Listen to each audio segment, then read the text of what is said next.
This channel Nanak education point. My name is Heena Takkar और class 11th micro economics के लिए मैं वीडियोस बना रही हूँ।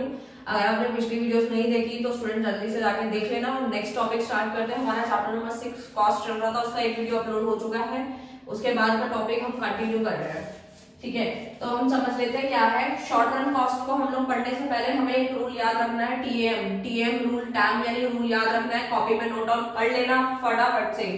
टी का मतलब है टोटल, टी का मतलब टोटल आप लोग लिख लीजिए। ए का मतलब होता है एवरेज और एम का मतलब क्या होता है स्टूडेंट्स, मार्जिनल। ये हम बहुत बार चैप्टर्स में पढ़ चुके हैं। कंज्यूमर इक्विलिब्रियम में पढ़ा, प्रोडक्शन फंक्शन में भी पढ़ा, ठीक है। बस हम पीछे का चेंज करते जाते रहे।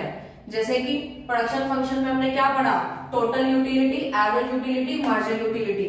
फिर हमने प्रोडक्शन फंक्शन में क्या पढ़ा, प्रोडक्ट लगा दिया था सबके पीछे। तो यानी कि total product, average product, marginal product. अब जो हम कॉस्ट पढ़ने जा रहे हैं तो प्रोडक्ट यानी पीछे को हटा के इस टैब वाले रूल को पीछे लगाते जाएंगे। क्या लगाना है, कॉस्ट लगाना है सबके पीछे। तो total cost, average cost, marginal cost, ठीक है। तो स्टार्ट करते हैं हम लोग टोटल कॉस्ट से। पहले हम लोग आज स्टडी करेंगे टोटल से, ठीक है। एवरेज और मार्जिनल हम बाद में देखेंगे, फिलहाल हम टोटल पढ़ने जा रहे हैं, ठीक है। तो यही रूल आपको, टाइम रूल ही हमेशा याद रखना है। उसके पीछे का सब कुछ चेंज होता रहेगा चैप्टर के अकॉर्डिंग। तो शॉर्ट रन स्टूडेंट्स क्या होता है, मैंने आपको बताया था शॉर्ट रन के अंदर दो चीजें इलैबोरेट होती हैं। एक तो फिक्स कॉस्ट होती है और एक वेरिएबल कॉस्ट होती है। देखो फिक्स का मतलब फिक्स रहती है, जो चेंज जल्दी से नहीं होती, यानी शॉर्ट रन में जिसको चेंज नहीं किया जा सकता उसे हम बोलते हैं fix cost.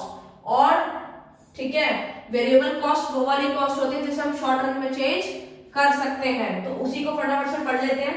Total fix cost यानी टीएफसी लिखा है मैंने शॉर्ट में, टीएफ का फिक्स्ड कॉस्ट सी, ठीक है। और इसे फिक्स कॉस्ट भी कहते हैं। Fix cost refer to those cost which do not vary directly with the level of output. यानी फिक्स कॉस्ट ऐसी कॉस्ट होती है जिसको आप शॉर्ट रन में चेंज नहीं कर सकते। For example salary of permanent staff. जी ये क्या बोल दिया आपने, बिल्कुल सही बोला है मैंने। क्या बोला है मैंने कि शॉर्ट रन में चेंज नहीं कर सकते। जैसे कि इंटरेस्ट ऑन लोन, यानी कि अगर मैं एक एग्जांपल लूं कि अगर इसका एग्जांपल कुछ भी आप ले रहे हैं, फर्नीचर की शॉप खोली है अपनी, तो उसको रेंट पे करना पड़ रहा है। रेंट के साथ में बिजनेस में पैसा लगाने के पास उसके पास पैसे नहीं थे, इतने थोड़े बहुत थे जितने कि उसने लगा लिए। सपोज उसका नाम रमेश था, तो रमेश ने फर्नीचर का बिजनेस स्टार्ट करने के लिए रेंट पे जगह ली। वो कितने की आई, 4000 रुपीज सपोज रेंट है, ठीक है। आपको समझाने के लिए छोटे से छोटा एग्जांपल लेती हूं मैं। वैसे तो 4000 का रेंट पॉसिबल नहीं है, ठीक है। तो 4000 रुपीज जो है वो रेंट हो गया, 4000 रेंट। और सपोज 1 लाख रुपए आईसीआईसी से रमेश ने लोन लिया था, तो लोन फ्री में तो बैंक नहीं देगा, उसका इंटरेस्ट भी लेगा। सपोज 1 लाख का जो है 1% उसको देना पड़ता है, तो 1000 रुपए वो हो गया। तो यानी कि 5000 रुपए उसको पे करने पड़ रहे हैं, चाहे उसका प्रोडक्शन हो या ना हो। वो चेयर्स बनाए ना बनाए, टेबल बनाए ना बनाए, उसको ये कॉस्ट देनी पड़ रही है। यानी कि वो कौन सी कॉस्ट है, टोटल फिक्स कॉस्ट, जिसमें आप देख रहे हैं आउटपुट 0, कुछ भी आउटपुट नहीं हो रहा तो भी टोटल फिक्स कॉस्ट 12 है। आउटपुट 1 2 3 जैसे जैसे बढ़ता जा रहा है, आउटपुट बढ़ता जा रहा है, ठीक है, तो भी हमारी टोटल फिक्स कॉस्ट क्या हो रही है, सेम ही रह रही है। यानी कि बैंक को आपसे मतलब नहीं है, आप जितना मर्जी प्रोडक्शन करो ना करो, जीरो करो, बढ़ाओ कम करो, मतलब नहीं है। आपको लोन का इंटरेस्ट चुकाना पड़ेगा और साथ में परमानेंट स्टाफ की सैलरी भी पे करनी पड़ेगी। रेंट लिया है, रेंट मतलब रेंट पे आपने जगह लिया तो रेंट भी आपको पे करना पड़ेगा, प्रोडक्शन करो ना करो। आई होप आपको समझ आ गया होगा, शेड्यूल भी और डिफाइन भी। अब हम कर्व समझ लेते हैं कि ये पैरेलल टू एक्स एक्सिस क्यों है, क्योंकि आप देख रहे हैं टोटल फिक्स कॉस्ट क्या है, सेम है, 12 12 12 ही है। तो जब 12 ही है, सारी सेम है, तो ये पैरेलल टू एक्स एक्सिस बनेगा। कौन सा कर्व, टीएफसी का। याद रखना, पेपर में बहुत बार पूछा जाता है कि टीएफसी का जो कर्व है वो कैसे होता है, तो पैरेलल टू एक्स एक्सिस। इसका रीजन क्या है, वो तो सबसे ज्यादा इंपॉर्टेंट आप लोगों के लिए समझना। TFC curve is a horizontal straight line and parallel to X axis and TFC remain same. ये सेम लेवल मतलब सेम रिमेन जो सेम है, मतलब ये सेम होने की वजह से ही क्या है, ये पैरेलल टू एक्स एक्सिस है एंड हॉरिजॉन्टल स्ट्रेट लाइन है, क्योंकि ये फिक्स्ड है। क्लियर हो गया होगा आपको। Next total variable cost. देखो फिर से समझा देती हूँ मैं आप लोगों को यहाँ पर एक चीज कि हम लोग अभी सिर्फ टोटल पढ़ रहे हैं, ठीक है, और टोटल के पीछे ही हमने क्या लगाया था, कॉस्ट लगा रहे हैं, लेकिन बीच में हमने एफ लगाया था, ठीक है, यानी टोटल फिक्स कॉस्ट तो पढ़ लिया, कॉस्ट भी सेम, टोटल भी सेम, फिक्स को हटा के अब क्या पढ़ना है हमने, वेरिएबल पढ़ना है। ये चीजें मैं बार बार इसलिए बता रही हूँ ताकि आपको चैप्टर बहुत आसान लगे, क्योंकि सिर्फ इसके अंदर फिक्स की जगह पे वेरिएबल हुआ है, तो उसको हम टीवीसी भी लिख सकते हैं, टोटल वेरिएबल कॉस्ट, और वेरिएबल कॉस्ट भी लिख सकते हैं, बात एक ही है, ठीक है। वेरिएबल कॉस्ट क्या होती है, VC refers to those cost which vary directly with the level of output, यानी कि ये चेंज हो सकती है with the level of output, जैसे जैसे आउटपुट चेंज होता जाएगा तो हमारी टोटल वेरिएबल कॉस्ट भी चेंज होती जाएगी। वो कैसे होगी, इसका एग्जांपल समझते हैं। सबसे पहले वेजेस हो गई, पावर, रॉ मटेरियल, फ्यूल। जी ये क्या है, जी मैं समझाती हूँ। अगर कोई पर्सन जो है बिजनेस कर रहा है, ठीक है, सपोज रमेश का ही एग्जांपल मैं ले लेती हूँ, ठीक है, अगर वो कोई और बिजनेस कर रहा है, ठीक है, या वही बिजनेस कर रहा है, तो उसने जो लेबर को बुलाया है, फर्नीचर का जो मैंने आपको एग्जांपल दिया था, दैट मीन्स वेजेस यानी कि दिहाड़ी देनी पड़ेगी। कब देनी पड़ेगी, जब आउटपुट मिलेगा।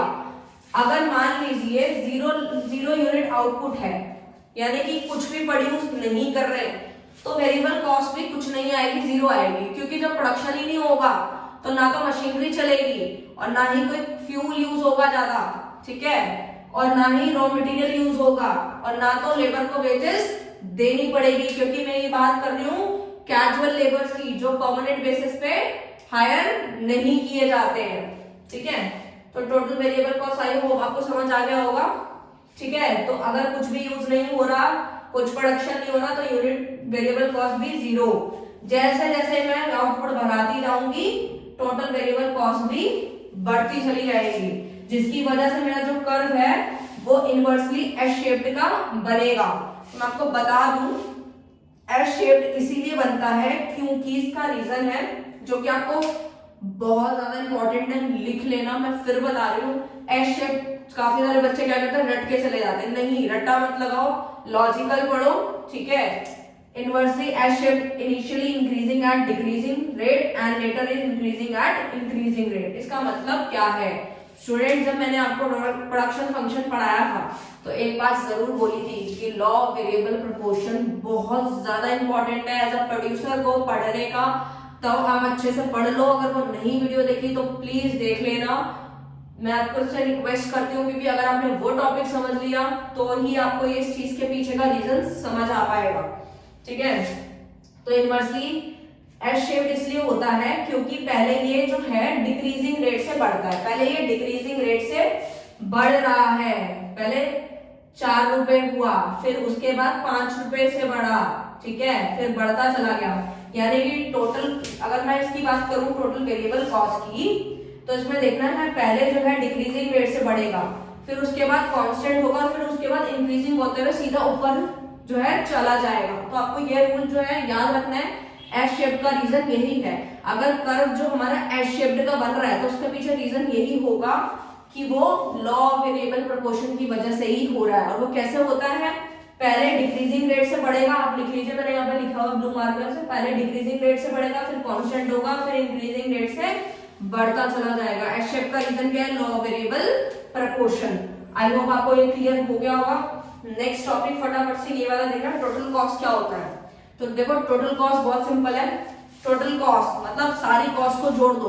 अभी हमने सिर्फ 2 कॉस्ट पढ़ी थी, एक पढ़ा था वेरिएबल कॉस्ट, एक पढ़ा था फिक्स कॉस्ट, दोनों को ऐड करेंगे तो you can find out the total cost. तो फॉर्मूला बहुत सिंपल है, ये आउटपुट, ठीक है, ये टीएससी जो मैंने आपको अभी समझाया था, टीवीसी जो अभी यहाँ पे समझाया, टीसी का फॉर्मूला अभी बताया आप लोगों को, फिक्स्ड और वेरिएबल दोनों को ऐड कर देंगे तो हमारा टोटल कॉस्ट आ जाएगा 12 + 0 12, 12 + 6 18, 12 + 10 22, 12 + 15 27, 12 + 24 = 36, 12 + 35 = 47। मैंने आपको पूरा समझा दिया। अगर कोई भी डाउट है तो मेरे से प्लीज पूछ लेना, मन में डाउट बिल्कुल मत रखना, क्योंकि डाउट रखोगे तो आगे के कॉन्सेप्ट में बहुत दिक्कत आएगी, ठीक है। अब एक ही कर्व पे हम लोग 3 ग्राफ देख लेते हैं, 2 को मैंने अलग से बताया था। ये तो टोटल फिक्स कॉस्ट का था, ये टोटल वेरिएबल कॉस्ट का कर्व है।